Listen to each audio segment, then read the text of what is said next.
हम चालू करेंगे अभी। ठीक है।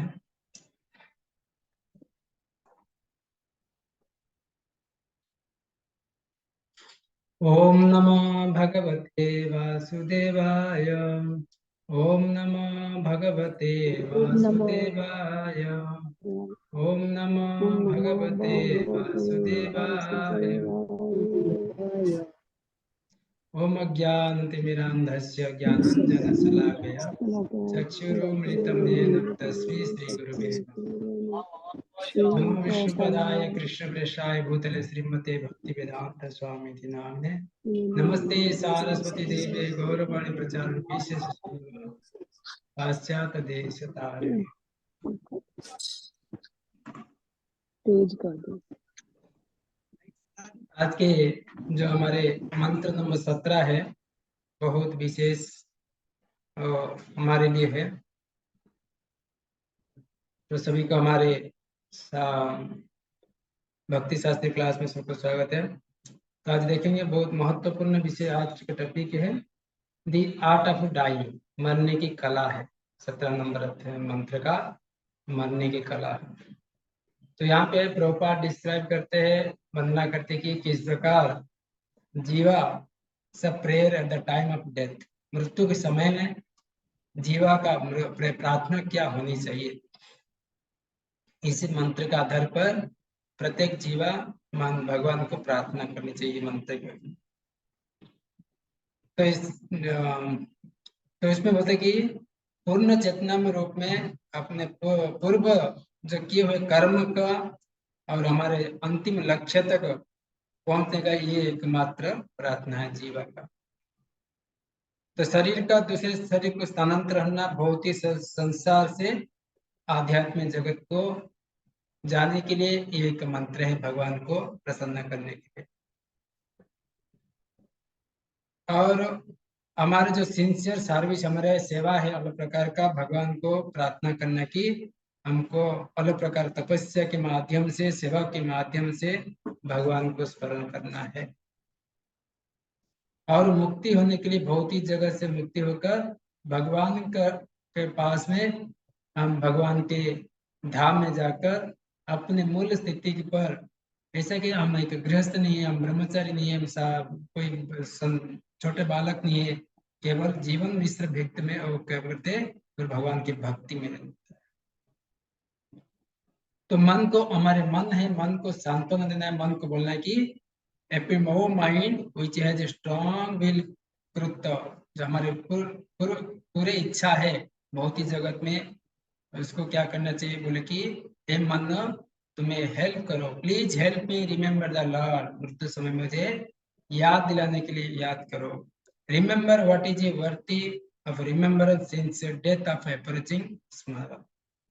जब मृत्यु समय आता है, हे मन, भगवान के नाम का स्मरण करो।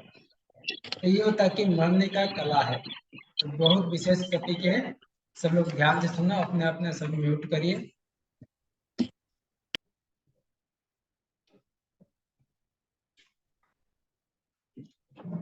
वायुरनिलम अमृतम अथेदम भस्मामृतम शरीरम। ओम कृत स्मरे कृतम स्मर, कृतम स्मरम कृतम स्मर।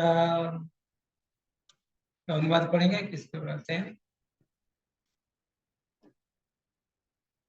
अनुवाद पढ़िए पढ़ो कोई।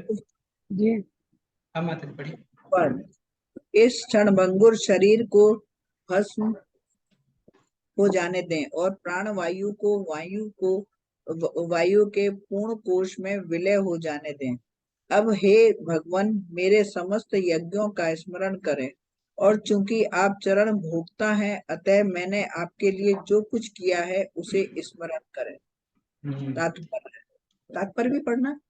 नहीं नहीं, तात्पर्य हम तो उसमें एक्सप्लेन करेंगे। तो इसमें मृत्यु समय में मरने की कला, इस प्रकार भगवान को प्रार्थना करनी चाहिए। जब ये बुढ़ापे आता है हर जीव का, वृद्धावस्था में कुलशेखर भी प्रार्थना करते कि कृष्णा तदीय पद पंकज पंकजामृतम अद्वय में वस्तु मानस राजहंस पराण परायण समय कफवात पीत कंठावरोधनम विदो स्मरणम कुतश्च। तो कुलशेखर महाराज जी प्रार्थना करते भगवान को, oh lord Krishna, at this moment of let the royal swan of my mind into the tangling stream of the lotus feet your feet। देखिए मृत्यु समय में है मन, हे मन क्या करना चाहिए, जो अलग प्रकार का जो पद्म पकड़ जैसे पद्म फल कमल के पुष्प जैसे भगवान के चरण में ब्रह्म जैसे घूमना चाहिए। तो मृत्यु समय कैसे याद रख सकते हैं बुढ़ापा में, केवल हमारे कफ वात पित्त अवरोध हो जाता है। हाँ, तो मृत्यु समय हमारा याद नहीं होता है, हे भगवान मुझे कुछ सहायता करिए। तो इस प्रकार इस मंत्र में ऐसे बोलते थे कि किस प्रकार भगवान को अंत समय में भगवान को किस प्रकार स्मरण करना चाहिए।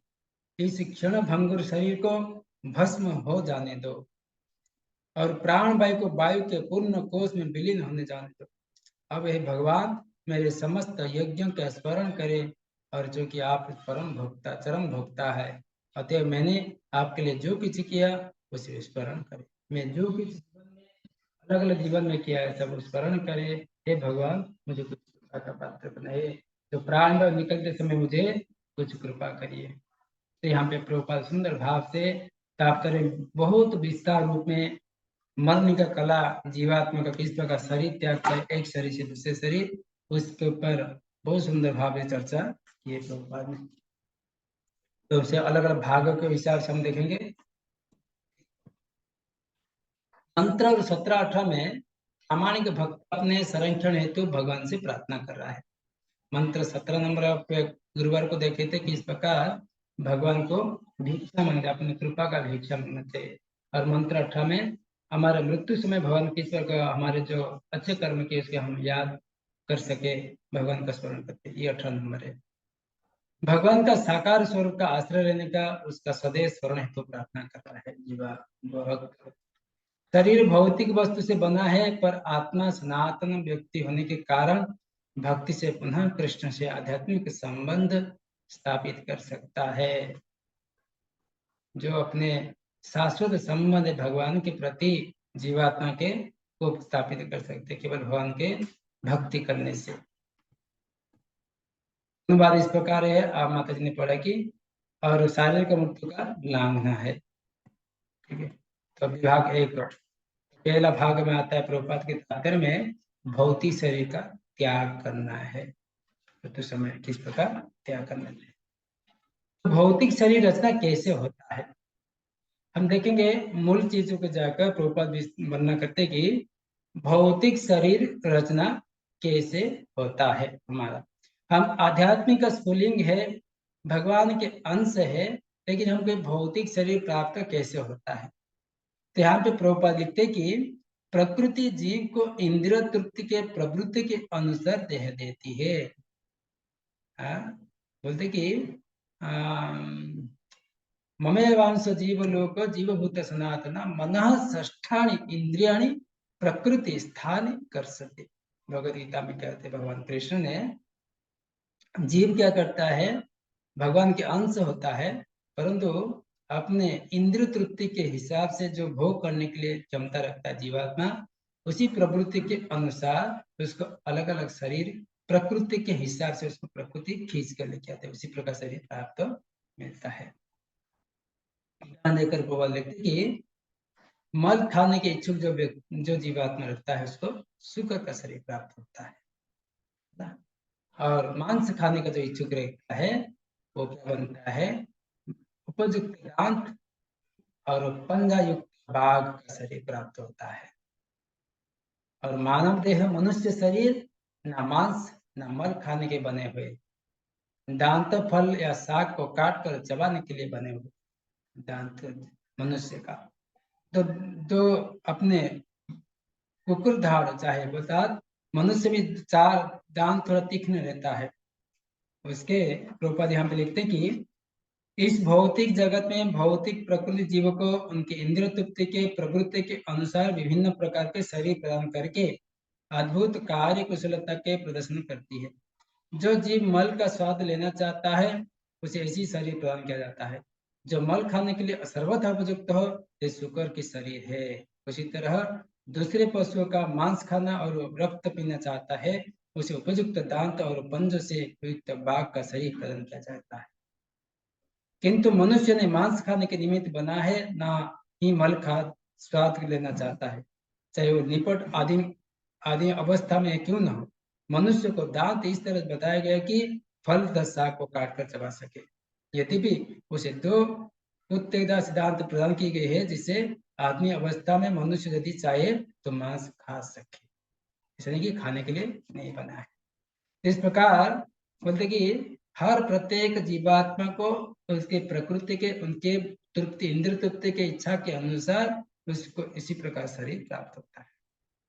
जिस प्रकार स्वर्ग का राजा इंद्र को उसके इच्छा के अनुसार एक सूअर का शरीर प्राप्त हुआ था।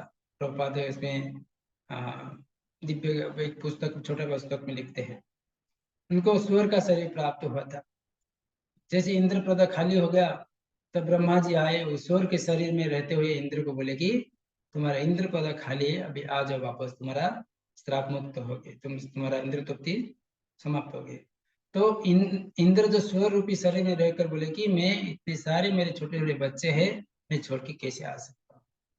तो इस प्रकार जो व्यक्ति, जो जीवात्मा को जिस प्रकार शरीर मिलता है, उसको उस प्रकार शरीर से आसक्ति हो जाता है और उसके इंद्र तृप्ति की इच्छा उसे पूरी करते भगवान। ये भगवत गीता का फोटो है। इस प्रकार जो व्यक्ति इस प्रकार प्रकृति इंद्र तृप्ति करना चाहते हैं, उसके अगले जन्म में उसको उसी प्रकार शरीर का प्राप्त होता है। आगे प्रभुपाद कहते कि शरीर का मृत्यु के बाद क्या होगा। भगवत गीता में भी कहा गया कि 2.20 में किस प्रकार भगवान ने अपने सखा अर्जुन को बताते कि इस शरीर क्षण भंग शरीर पराय वस्त्र जैसे है। हाँ,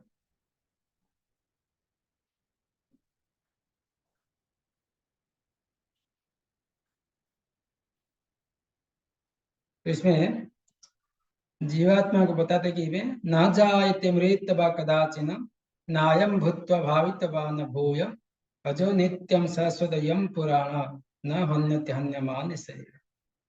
तो इस शरीर क्या होता है, अलग प्रकार का वस्त्र पहनते हैं। जीवात्मा नाश नहीं होता है, केवल उसका वस्त्र, नया वस्त्र पहनते हैं। जीवात्मा का रूप कभी निराकार और निर्विशेष नहीं होता है। भौतिक वेश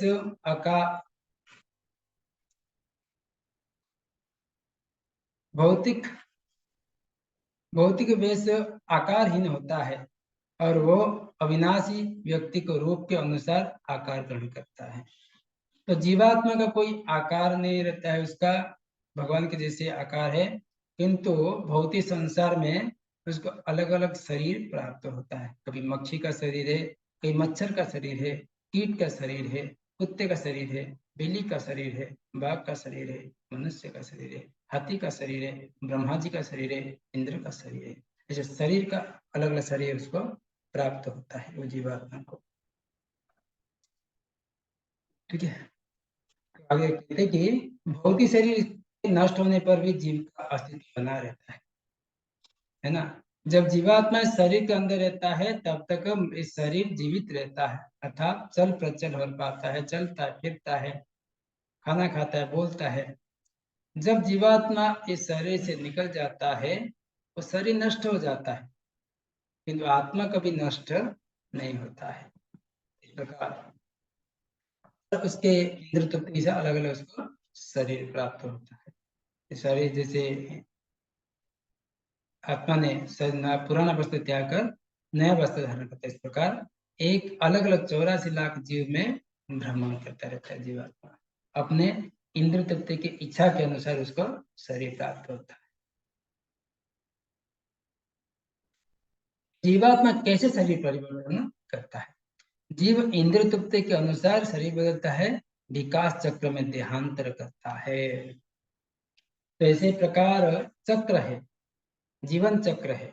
जीवन चक्र में उसके इंद्र तत्व के हिसाब अनुसार शरीर उसको घूमता रहता है, चक्र में, विकास चक्र में घूमता रहता है। जिस प्रकार से पिछला फोटो में था ये वाला, ये चक्र है, चक्र ऐसे घूमता है। एक कोशी प्राणी से लेकर बहुकोशी प्राणी, बहुकोशी प्रकार का पशु पक्षी कीट पतंग 84 लाख जीव योनियों में भ्रमण करता रहता है, इसके इच्छा के अनुसार, इंद्रिय तृप्ति की इच्छा के अनुसार विकास चक्र।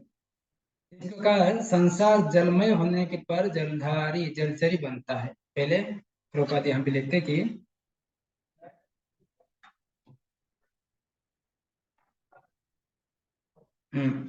किंतु कुछ भी हो, समस्त पशुओं मनुष्य को भौतिक शरीर जीव के लिए अस्वाभाविक है। वे जीव के इंद्रिय तृप्ति की इच्छा के अनुसार बदलते रहते हैं। विकास क्रम के चक्र में जीव एक शरीर बदलकर दूसरा शरीर ग्रहण करता है।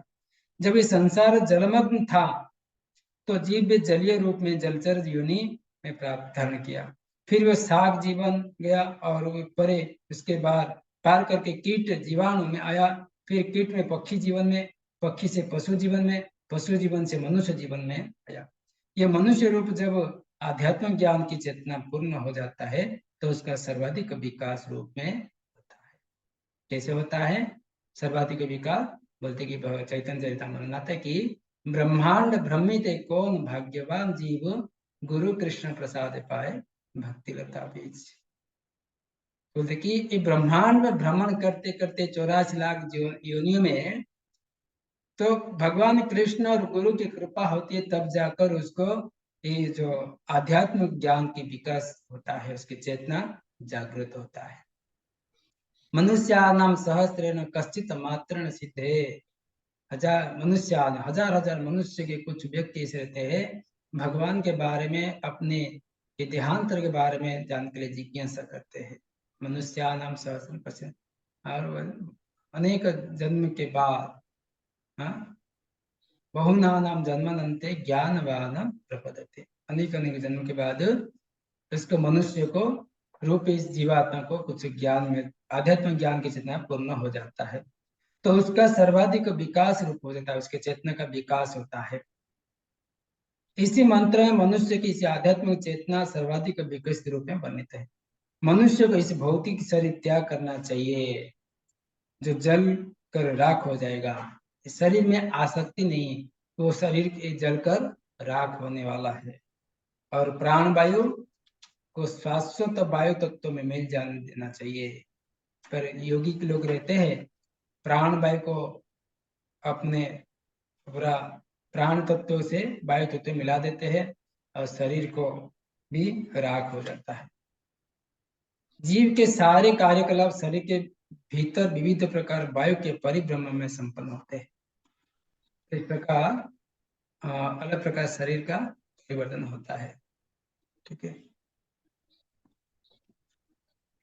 मनुष्य जीवन का कार्य किस प्रकार है? तो देखिए प्रभुपाद मनुष्य में आध्यात्मिक चेतना का सर्वाधिक विकास के रूप में भौतिक शरीर त्याग पर वो जलकर राख होगा, प्राणवायु वास्तव में मिलेगा, जो प्रभुपाद अनुवाद में लिखते हैं। योगी का नियंत्रण वह करने चाहिए। योगी लोग कैसे करते हैं? जीव के सारे कार्य शरीर के अंदर वायु को परिभ्रमण से होता है, जैसे प्राण वायु कहते हैं।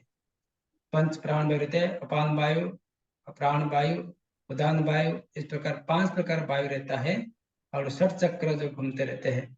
योगी वायु नियंत्रण का अभ्यास करके योगी लोग क्या करते हैं? आत्मा को एक चक्र से दूसरे चक्र में उठाते हैं और ये सर्वोच्च चक्र ब्रह्मरंध्र से इच्छित लोग प्रवेश करते हैं। तो ये अपने योगिक सिद्धि का ये बताते हैं किस प्रकार अपने अंदर प्राण वायु को, जीवात्मा को क्या करते हैं? आत्मा को एक चक्र से, मूलधारा चक्र से आरंभ करके ब्रह्मरंध्र तक, सर्वोच्च चक्र के ब्रह्मरंध्र तक इच्छित लोग तक प्रवेश करते हैं। तब उसका ये शरीर त्यागते, प्राण वायु को, सारे वायु को अपने वायु में समा देते हैं और आत्मा भगवान के उच्च लोक में चले जाता है। इस प्रकार करने से बोलते कि जन्म मृत्यु चक्र से मुक्ति होती है। भगवान की भक्ति करके, भजन करके भौतिक संसार में ना निकले। बोलते कि 15 नंबर के भगवद गीता की 15 अध्याय में बताते हैं, भगवान कृष्ण कहते हैं, सुंदर भाव से बताते हैं।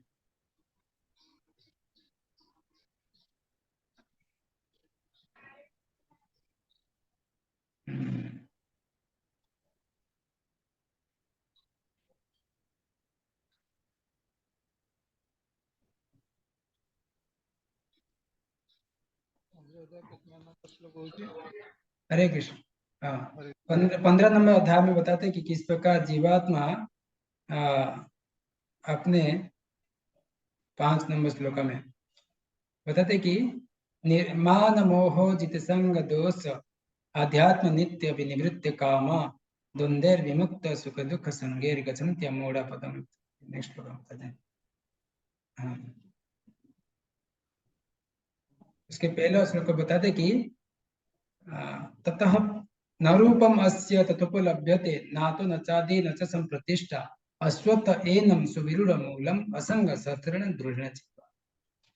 जन्म चक्र मुक्ति होने के बाद यहाँ बताते कि जो यस्मिन् गता न निवतन्ति भूय तमेव चाद्य पुरुष प्रपदे तथा प्रभृति पुरुष पुराणी। जो बोलते कि जो व्यक्ति भगवान का भक्ति करे भगवान के धाम में जाता है वापस लौटकर नहीं आता है। तो इसमें और बताते 6 नंबर श्लोका में भगवान कृष्ण कहते कि न तद्भास्यते सूर्य न शशांक न पावक यत् गत्वा न निवर्तन्ते तद्धाम परमम्। जो जीवात्मा भगवान की भक्ति करके भगवान धाम में जाता है वापस पुनः भौतिक संसार में नहीं आता है। ये मंत्र बताते कि जब जीव भौतिक शरीर त्याग कर आध्यात्मिक जगत में जाता है तब अविनाशी आध्यात्मिक शरीर ग्रहण करता है। तो उधर क्या है, आध्यात्मिक शरीर उसको प्राप्त होता है जो अविनाशी है। यमलोक में जाने के बाद उससे और एक शरीर मिलता है, वो उसको बोलते हैं यातना शरीर है। भगवान के धाम में जाने के लिए उसको आत्मा को एक शरीर मिलता है कि जो आध्यात्मिक शरीर मिलता है, उसको चतुर्भुज रूप में भगवान के वैकुंठ रूप में मिलता है। तो अविनाशी वो स्वरूप है। तो जो लोक में जाते हैं उसको इस प्रकार शरीर प्राप्त होता है। जिस प्रकार एक देश से दूसरे देश जाए तो वीजा जरूरत पड़ता है, इस प्रकार शरीर अलग अलग जगत में अलग अलग शरीर प्राप्त होता है। भौतिक संसार में पंच महाभूत का एक शरीर जीवात्मा को मिलता है। ये होगा विभाग 1 का। विभाग 1 को समझ में आया?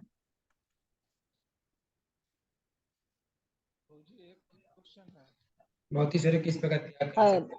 प्रभु जी जो आप प्रभु जी, हरे कृष्ण प्रभु जी, दंडवत प्रणाम। प्रणाम। ये प्राण वायु और ये सब कुछ समझ नहीं आया कि कैसे क्या है। अपान वायु, प्राण वायु, ये क्या है? प्राण वायु अपान वायु 5 तरह के वायु जो बताए उसके फिर से पूरे नाम बता दीजिए। हाँ। हरे कृष्ण।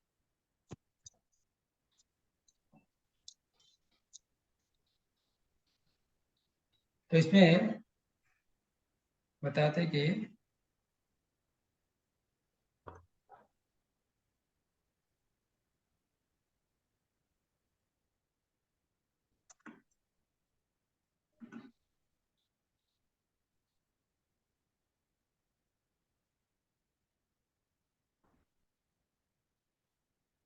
जो योगा के बेसिस पे बताते कि जो योगा में योगी की शक्ति से हमारे शरीर में 5 प्रकार का प्राण वायु रहता है, 5 वायु रहता है। उसमें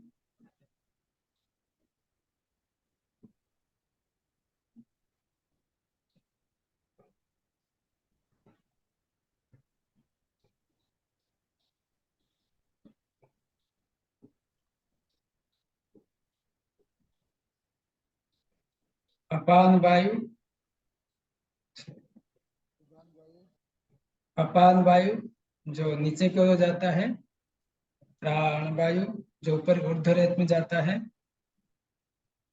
थोड़ा मेरा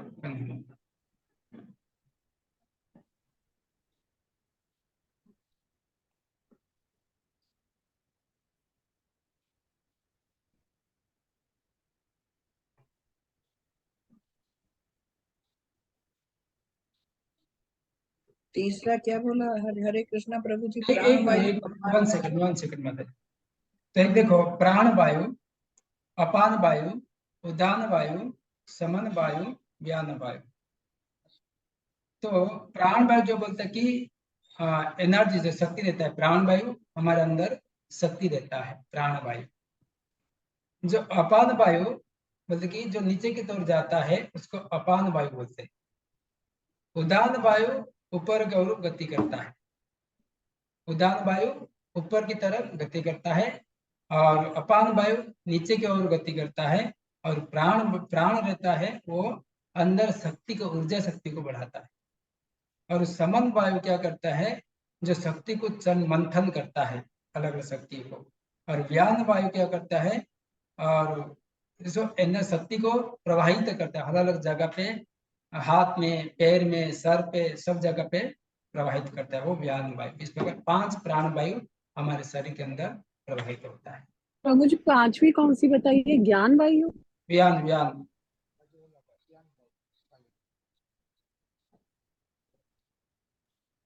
हरे कृष्णा, हरे फोर्थ कृष्णा जो है प्रभु जी, समंग दंडवत वायु। प्रणाम। सॉरी, चौथी देखो एक पहला आता है प्राण वायु, दूसरा हो गया कि अपान वायु, तीसरा हो गया कि उदान वायु, चौथा हो गया समन वायु, और पांचवा हो गया व्यान वायु। हरे कृष्णा प्रभु जी, दंडवत प्रणाम। हाँ जी। जन्म मृत्यु चक्र से मुक्ति के बारे में जो 6ठा नंबर बोले प्रभु जी, कि भगवत गीता के 15वें अध्याय का उसका श्लोक नंबर कितना है? कौन सा?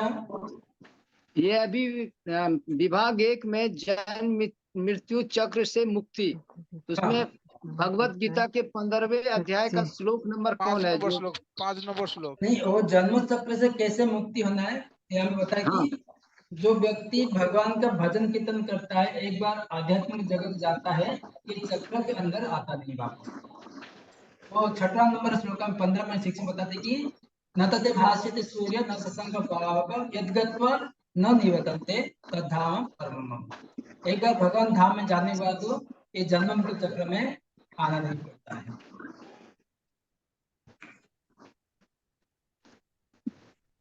ठीक है? हाँ ठीक है प्रभु। ओके, और किसका कोई प्रश्न है? पूज्य प्रश्न है। हरे हरे कृष्ण। कृष्णा। हाँ पीताम्बर विद्रो बोलिए। पूज्य, जो मनुष्य शरीर पाने से पहले कौन सा पशु शरीर मिलता है? देखो, अपने इंद्र तृप्ति के हिसाब से कोई किसका जल्दी प्रोग्रेस हो जाता है, हाँ, किसी का लेट में प्रोग्रेस होता है। वैसे कहा गया कि मनुष्य शरीर के पहले जो अपने आप कुछ ट्रांसफर होता है, वो गाय का बैल का शरीर होता है। ठीक है? नहीं तो क्या था, कभी कभी छोटे एक कोशी का प्राणी था, उसको अचानक उसका प्रमोशन मिल जाता है, तो मनुष्य शरीर अचानक मिल जाता है। कभी के मनुष्य शरीर में वापस क्या करते हैं कभी। हाँ जी। प्रभु जी, प्रमोशन मनुष्य शरीर से, उसमें पशु शरीर से प्रमोशन कैसे मिलेगा? वो तो कर्म योनि है बोलते हैं जैसे। नहीं नहीं, उसका जैसे आपको कुछ करो न करो, तभी देखो साल में पगार इंक्रीज होता है, किसका कंपनी काम करते, तो साल में अपने आप बोले न बोले अपने आप को इंक्रीज हो जाता है। और किसको विशेष कृपा, विशेष उसका ज्यादा सेवा देकर उसका जो मालिक रहता है ज्यादा पेमेंट उसको इंक्रीज कर देता है, प्रमोशन कर देता है। तो इसी प्रकार जीवात्मा का क्या होता है, कभी कभी अपना को प्रमोशन धीरे धीरे धीरे एक कोशी प्राणी से बहुकोशी प्राणी, अलग प्रकार पशु जो नहीं मिलता है, उसके मनुष्य जो नहीं मिलता है। कभी कभी क्या होता है, भगवान की विशेष कृपा हो जाता है, मेंढक मिलता है, मेंढक के अगले जन्म में उसको मनुष्य शरीर मिल जाता है, इसे विशेष कृपा हो जाता है किसी के ऊपर। ठीक है? इसका ज्यादा उसका जो किया कर्म जो जल्दी छुटकारा पाने के लिए भगवान उसको विशेष कृपा दे देते हैं, है तो ना? विशेष कृपा कैसे मिल जाती है? विशेष कृपा देखो, कभी किसका संग, किसका ये मिल जाएगा, क्या बोलते हैं, सुकृति मिल गया, कोई पशु जन्म में कोई एक साधु का कोई महाप्रसाद ले लिया, अच्छा तो उसको अच्छा। अगले जन्म में उसको जिस प्रकार जड़ भरत जब भी उसको मुर्ग शरीर मिला, हिरन में था, हाँ। तो हिरण शरीर में रहकर क्या किया, साधुओं का जूठा खाया, तो अगले दिन वापस उसको मनुष्य शरीर मिल गया। ठीक है ना?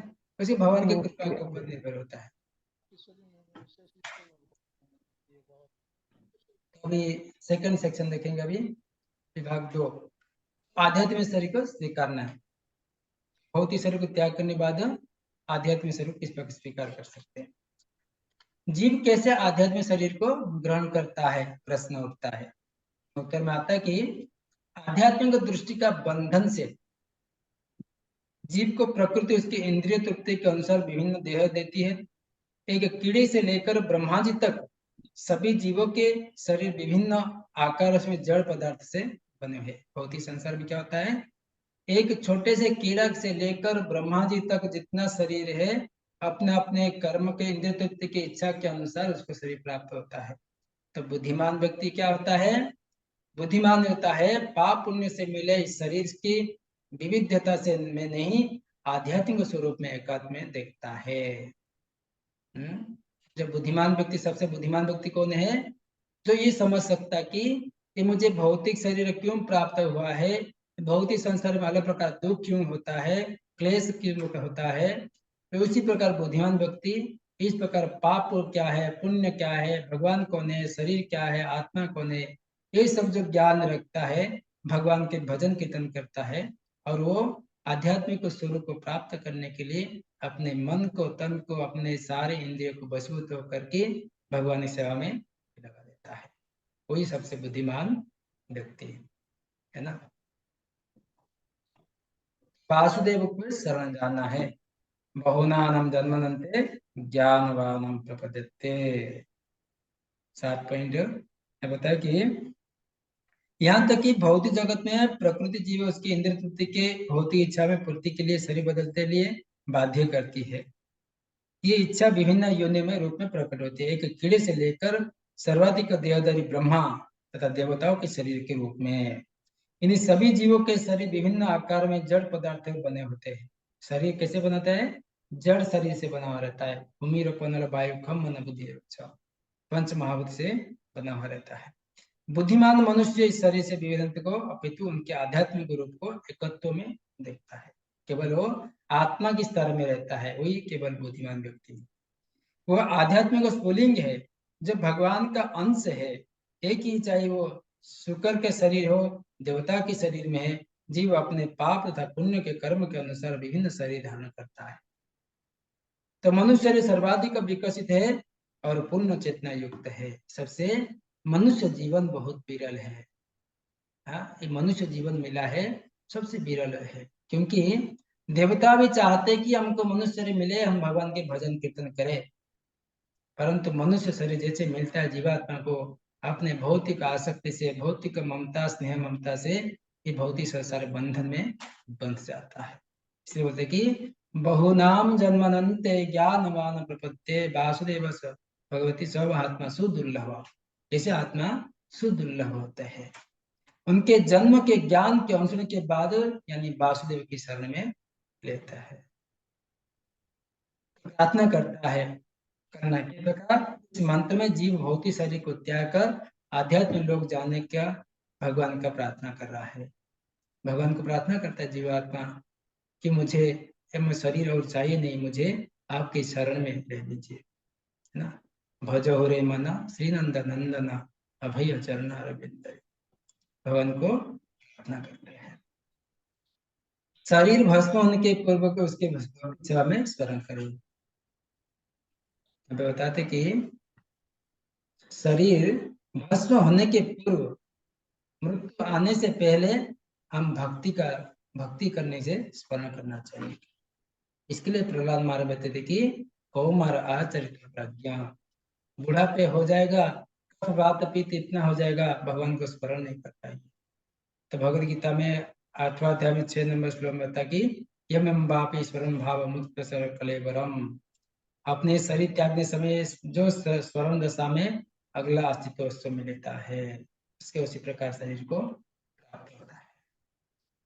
उदाहरण देकर प्रभुपाद कहते हैं कि किस प्रकार भौतिक प्रकृति के अधीन अपने पाप कार्य स्मरण करके देहांतर होगा। जो का पाप कर्म जीवन सारा पाप कर्म करते रहेंगे तो मृत्यु समय में उसको स्मरण करा के उसका देहांतर होता है। पर भक्त लोग क्या करते हैं, भक्ति से भगवत प्रेम विकसित करके मृत्यु के समय याद न आया तो भगवान को से भूलते नहीं। जो भक्त लोग भगवान का भक्ति करते जीवन सारा, अगर भक्तों को मृत्यु समय भगवान का याद नहीं आया तो भगवान उसको भूलते नहीं। न मैं भक्त प्रणिसति, हमारा भक्त कभी पतन नहीं होता है। अगर मुझे कोई भगवान कहते कि मुझे कोई भगवान मुझे मनन करता है, नमस्कार करता है, प्रणाम करता है, मेरे भजन कीर्तन करता है, अगर मृत्यु समय में उससे मुझे याद नहीं आता तो वो मैं उसको याद करता हूँ। यही होता है भगवान की विशेष कृपा है। शरण नहीं लिया तो यहाँ पे अगर कोई व्यक्ति भगवान की शरण नहीं लिया तो क्या होता है? तो आध्यात्मिक स्वरूप ज्ञान प्राप्ति के बाद भगवत शरण नहीं लिया तो नहीं जानेगा कि सारे जीव पुण्य के अंश है, भगवान के अंश है, और अंश कभी पूर्ण नहीं बन सकता है। तो इसलिए ब्रह्मज्योति में फिर से आध्यात्मिक पतन होगा। जो भगवान को शरण नहीं लेता है, ब्रह्मज्योति में देना चाहता है, वापस भौतिक शरीर में, भौतिक संसार वापस पुनः वापस आ जाता है। जब तक भगवान के चरण कमल में शरण लेता नहीं है, ब्रह्मज्योति को ध्यान करते रहता है, निराकारवादी को, वो लोग ब्रह्मज्योति में जाते लीन हो जाते, वापस पुनः भौतिक संसार में लौट कर आ जाते हैं। भगवान के संबंध क्या है? विभाग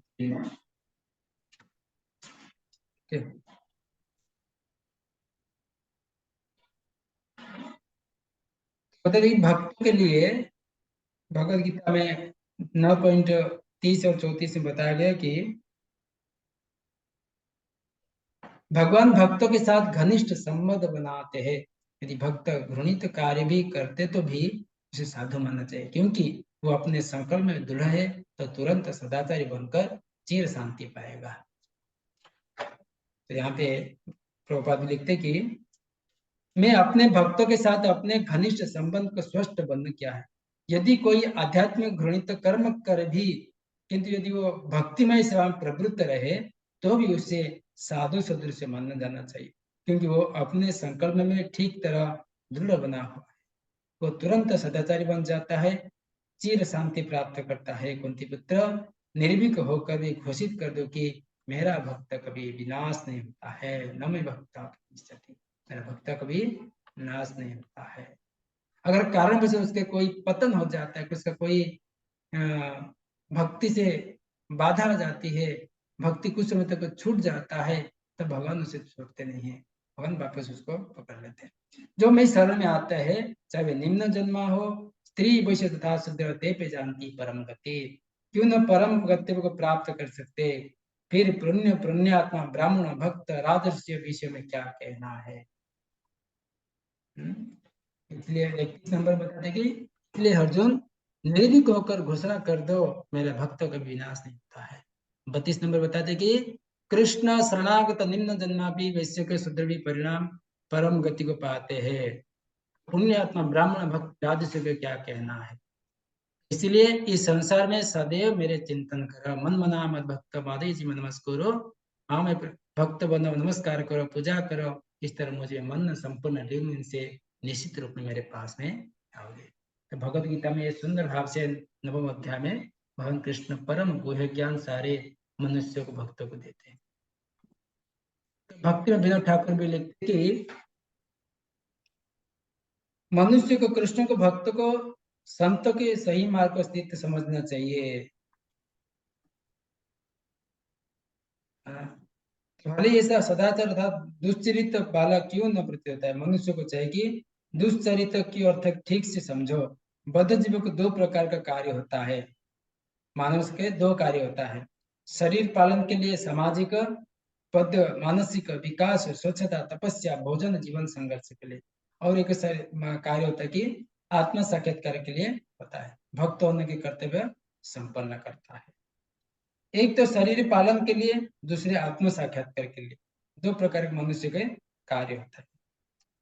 तो सामाजिक पद, मानसिक पद, स्वच्छता, भोजन, जीवन, पोषण, ये सब शरीर को पालन करने के लिए।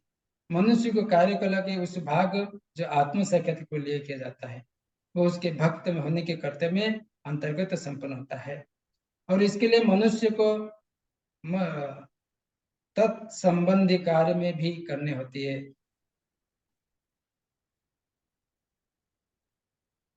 तो यहाँ पे बताते कि लेकिन जो जो भक्ति में वृद्धि होती है तो शरीर पालन के लिए किए जाने वाले कार्य घटने लगते हैं।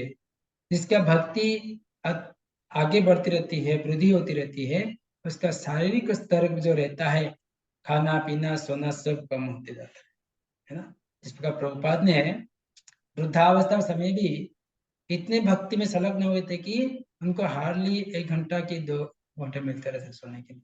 रात भर पूरा भागवत उनको ट्रांसलेशन करते रहते इंग्लिश में, है ना। हरिदास ठाकुर क्या करते थे, 22 घंटा केवल जपा करते थे, 2 घंटा में उसका खाना पीना सोना 2 घंटा सब। जो भक्ति में अग्रसर होता रहता है उनका नींद शारीरिक जो ये रहता है ना डिमांड, वो कम होते जाता है। प्रत्येक व्यक्ति को दोनों विचित्र कार्य साथ साथ संपन्न करने होते हैं। अपने शरीर को स्वास्थ्य को ठीक रखना है और भक्ति में आगे बढ़ना, दोनों के बैलेंस करके चलना चाहिए। क्योंकि बद्धजीव अपने शरीर का पालन नहीं त्याग सकता, लेकिन जो जो भक्ति में वृद्धि होती है तो शरीर का पालन के लिए किए जाने वाले कार्य घटते लगते।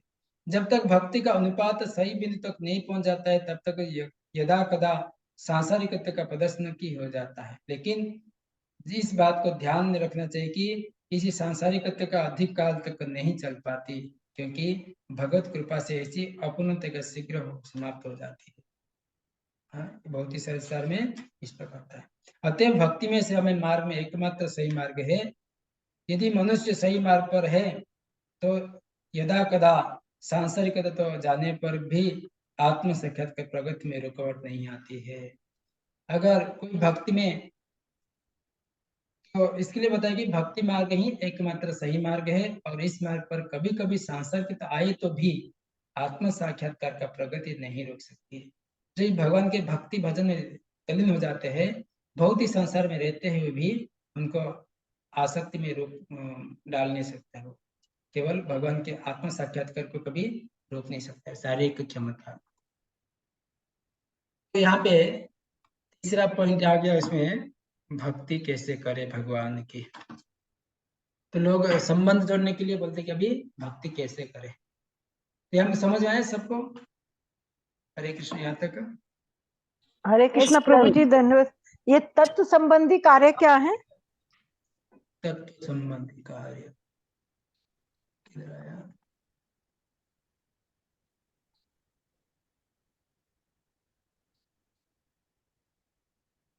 आत्मा से संबंधित कार्य होंगे प्रभु जी में। तत्व संबंध था जो भगवान के बारे में समझने के लिए। ये है ना आत्म साक्षात्कार, मनुष्य के हाँ। कार्यकलापों का उस भाग जो आत्म साक्षात्कार के लिए किया जाता है, वह उसके भक्त होने के कर्तव्य के अंतर्गत संपन्न होता है और इसके लिए मनुष्य को तत्संबंधी कार्य भी करने होते हैं। कौन सा पारा में हो? ये भक्ति विनोद ठाकुर वाले में।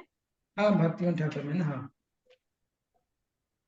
2 प्रकार के कार्य है ना, फिर उसके हाँ, बाद 2 प्रकार कार्य करने वाले। एक कार्य होता है जो शरीर पालन करने के लिए, हाँ, और एक आत्म साक्षात्कार के आत्म लिए। साक्षात्कार के लिए जाता है। भक्त कर्तव्य के अंतर्गत संपन्न होता है, इसके लिए मनुष्य को तत्व संबंधी कार्य भी करने होते हैं। हाँ, ये कौन से कार्य है? तत्व तत्संबंधी, जब भगवान के संबंधी कार्य भी करने होते हैं। ये भौतिक संसार में अंतर्गत जो व्यक्ति रहते हैं तो उसमें बोलते कि तत्व संबंधी जो व्यक्ति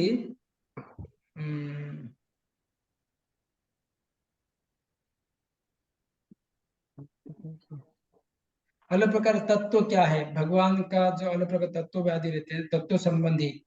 और बोलते कि भौतिक स्तर में अपने शरीर को पालन करना है और उसके साथ साथ भक्ति को आगे बढ़ना है, ये एक प्रकार हो गया।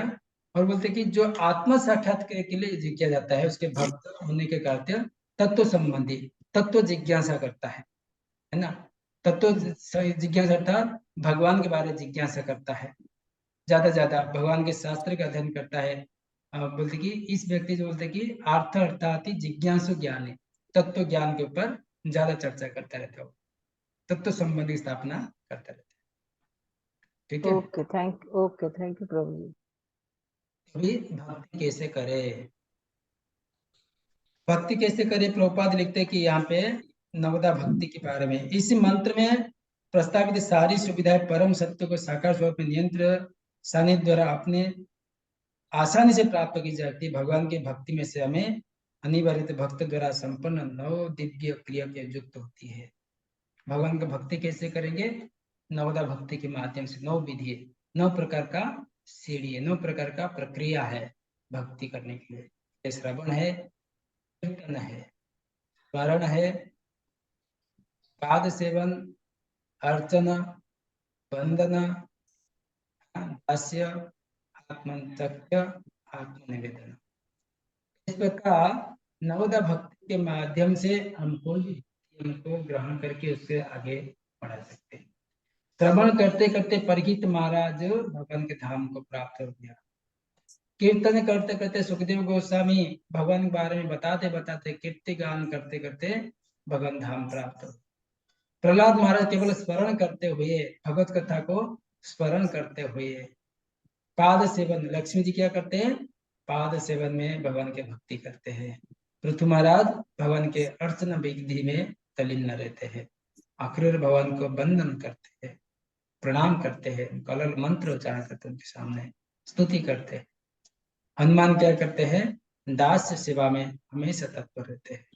अर्जुन साख्य भाव में भगवान के भजन कीर्तन करते हैं। बलि महाराज पूर्ण रूप से भगवान के सरेंडर हो गए हैं, आत्मनिवेदन।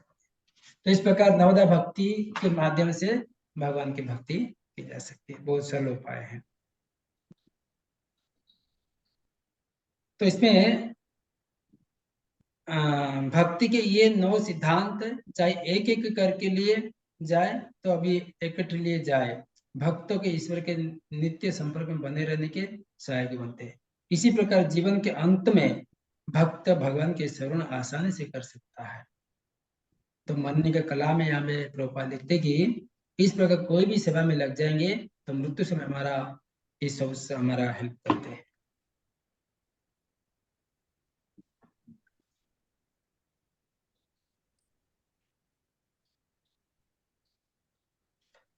ठीक है, ताकि बताते कि हाँ ये हो गया। वास्तव में इसी मंत्र की अर्थात एक तरह वैदिक स्त्रोत्र का समस्त मंत्र की व्याख्या वेदांत सूत्र में सारबद्ध है।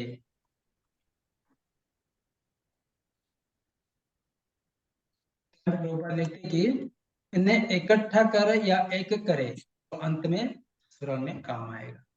एक भक्ति सिद्धांत का, एक नवदा भक्ति से एक हम एक कर सकते हैं भक्ति, नहीं तो एक साथ में नवदा भक्ति भी कर सकते हैं। तो अंत समय में हमारा स्मरण आएगा। हम बताते कि मृत्यु समय का कर्तव्य क्या होता है। तो यहाँ पे प्रहलाद महाराज प्रश्न पूछते हैं। परीक्षित महाराज ने प्रश्न करते सुखदेव गोस्वामी को। महाराज परीक्षित ने का मुख्य प्रश्न था, प्रत्येक मनुष्य का विशेष मृत्यु के समय क्या कर्तव्य है। सुखदेव गोस्वामी का इसका उत्तर शब्द में दिया है। तो एक 6 प्रश्न पूछे थे परीक्षित महाराज प्रथम स्कंध में। मृत्यु समय में लोग जीवात्मा को क्या करना चाहिए, मृत्यु के समय में जीवात्मा क्या करना चाहिए। तो यहाँ पे तो सुखदेव गोस्वामी कहते कि तस्माद् भारत सर्वात्मा भगवान हरिरीश्वर हरि श्रोतव्य कर्तव्यश्च स्मर्तव्यश्च चेतवायम्।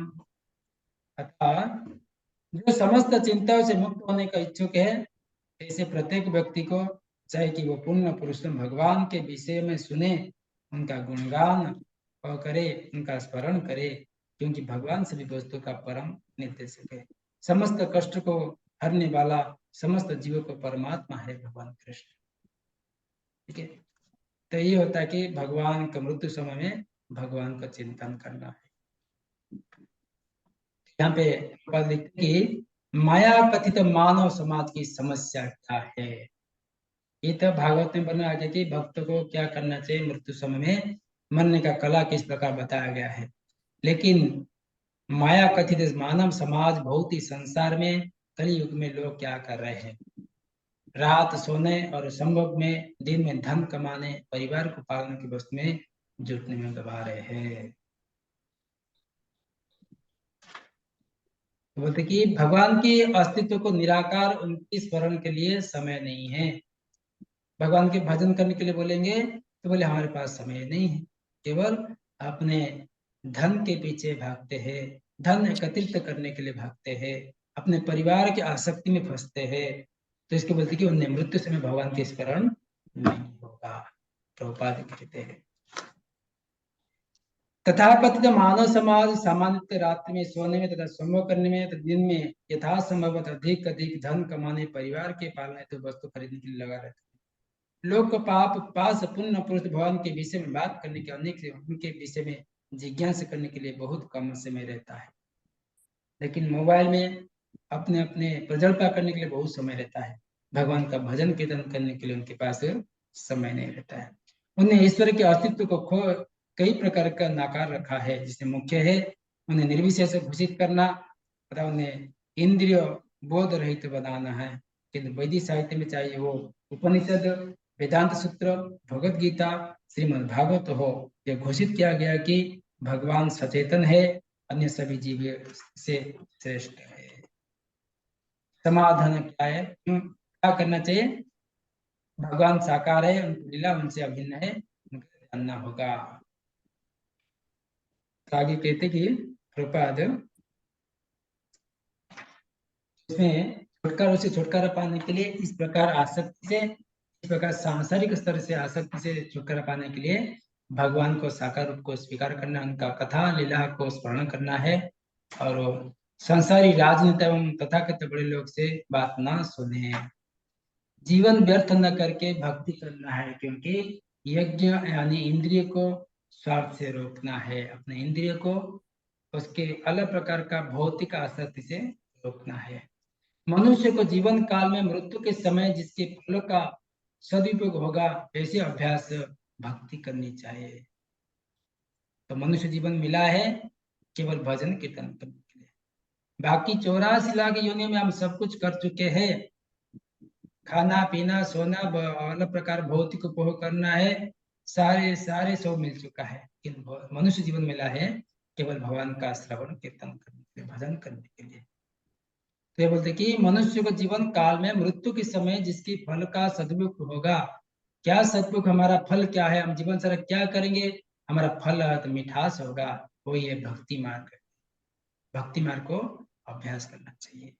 तब जाकर हम मृत्यु समय में, हमारा परीक्षा का समय, जीवन सारा हमारा अभ्यास का समय है, मृत्यु से हमारा परीक्षा का समय है।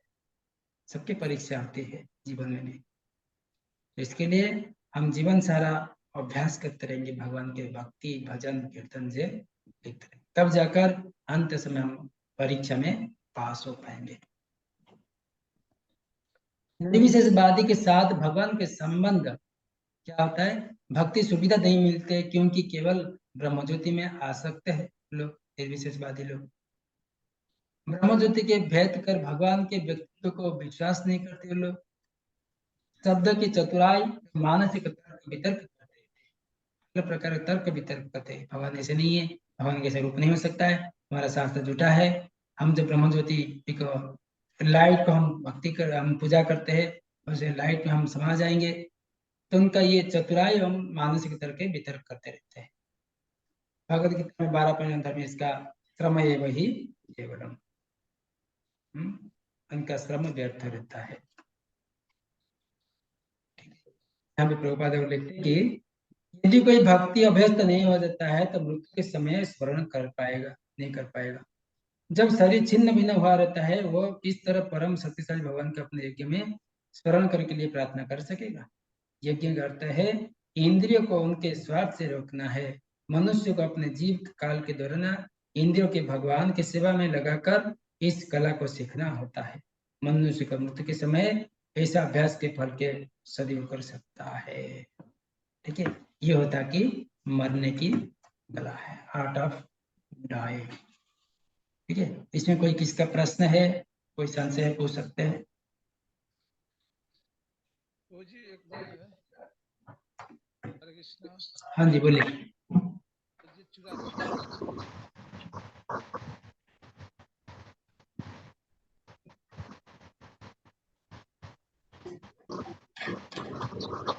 बोलिए। मनुष्य शरीर कैसे हाँ बोलिए प्रभु जी। हरे हरे कृष्णा। हरे कृष्णा प्रभु जी, दंडवत प्रणाम। हाँ बोलिए बोलिए। परम सत्य क्या है प्रभु जी? परम सत्य है जो भगवान के धाम में जाना है, ये भौतिक संसार मिथ्या है, वो होता है परम सत्य है। बाकी सब झूठ है। भगवान सत्य है, वो परम सत्य है। भगवान है, वो परम सत्य है। भौतिक शरीर मिला है, वो सत्य नहीं है। परम सत्य क्या है? हम भगवान के अंश है, वो परम सत्य है। ठीक है। हाँ हरे कृष्णा प्रभु जी। हाँ जी माता जी। प्रभु जी, जप करते हुए तो हम इतना सर ध्यान से कंसंट्रेट कर नहीं पाते, क्योंकि समय हम कैसे भगवान को स्मरण कर पाएंगे? कैसे क्या बोल रहे हैं? जैसे बोल रहे हैं कि मृत्यु के समय हमें भगवान का स्मरण करना होगा, हाँ, तो प्रभु जी स्मरण कैसे कर पाएंगे? जप करते हुए तो पूरी तरह से स्मरण कर नहीं पाते। इसके लिए भगवान बोलते हैं ना गीता में, आप जीवन सारा अभ्यास करते रहो, मृत्यु समय में क्या होता है उसकी चिंता मत करो। अगर मृत्यु समय भूल जाओगे, मैं तुमको याद दिलाऊंगा। ठीक है, उसकी चिंता मत, अपने कर्म करने का लेकिन फल की आशा नहीं करना। प्रभु जी, अब जैसे बहुत मृत्यु किसी भी तरह से हो सकती है, हॉस्पिटल में कि मतलब कुछ कॉन्शियस में भी नहीं है, तो फिर उस लेकिन समय आप कैसे नाम होगा? में तभी भी भक्ता भगवान प्रणिशति। स्मरण कराएंगे। हाँ, भगवत गीता भगवान कहते हैं ना, नाम में भक्ता प्रणिशति। मेरे भक्त का ही पतन नहीं होता है। मेरा कोई अभ्यास करता है, मेरी भक्ति करता है, मेरा नाम को जप करता है, कीर्तन करता है, मेरे नाम स्मरण करता है, मेरे लीला स्मरण करता है, तो व्यक्ति का कभी पतन नहीं होता है। मृत्यु समय अगर वो याद नहीं कर पाएगा, मैं उसको याद कराऊंगा। ठीक है, तो उसके प्रभु लिए जी, हम चिंता नहीं। ये कैसे पता लगेगा कि हम क्या उस लेवल के भक्त हैं कि भगवान हमें स्मरण कराएं? स्मरण बुद्धि से उसी समय पता चल जाएगा, है ना। अभी परीक्षा देते हम, परीक्षा में क्या होगा, हम फेल हो जाएंगे, पास हो जाएंगे, हम सोचते नहीं, जाते हैं परीक्षा देते हैं। वो परीक्षा पास, उसका रिजल्ट आता है, तभी हमको पता चलता है क्या होता है। तभी उस समय हमको पता चलेगा। पहले से हम कैसे पता चलेगा हम फेल होंगे कि पास होंगे, है ना। वो उसके ऊपर हम भगवान को छोड़ दो सब, हम उनके ऊपर पूरा शरण में चले जाए, उसके ऊपर चिंता मत कीजिए। केवल हम अभ्यास करते रहेंगे, भगवान का नाम कीर्तन में, कथा श्रवण में, इसमें मग्न रहते रहेंगे, तो जो अपने आप भगवान देख लेंगे। भगवान सबके परमात्मा देखते हैं कौन क्या करता है। अपनी तरफ से पूरी कोशिश करें, बाकी भगवान हाँ, के अपनी ऊपर तरफ छोड़ से दें। जितना हो उतना कोशिश करनी। ठीक है। ठीक है प्रभु जी, हरे कृष्ण। हरे कृष्ण। और किसका कोई प्रश्न है? प्रभु जी, इस बार एग्जाम का कैसे क्या करेंगे, क्या कब होएगा? एग्जाम देखो माता जी, सब एक साथ में कर देंगे। अलग अलग एग्जाम देने के लिए आपको अलग अलग समय लगता है। ठीक है। एक साथ पूरे 18 उसका ना प्रभु जी? हाँ, लेकिन प्रभु जी, थोड़ा ओरल में मुश्किल लग रहा है कि क्योंकि इतना सारा इतना सब कुछ वो ओरल में कैसे याद रख पाएंगे? क्या याद रखने का?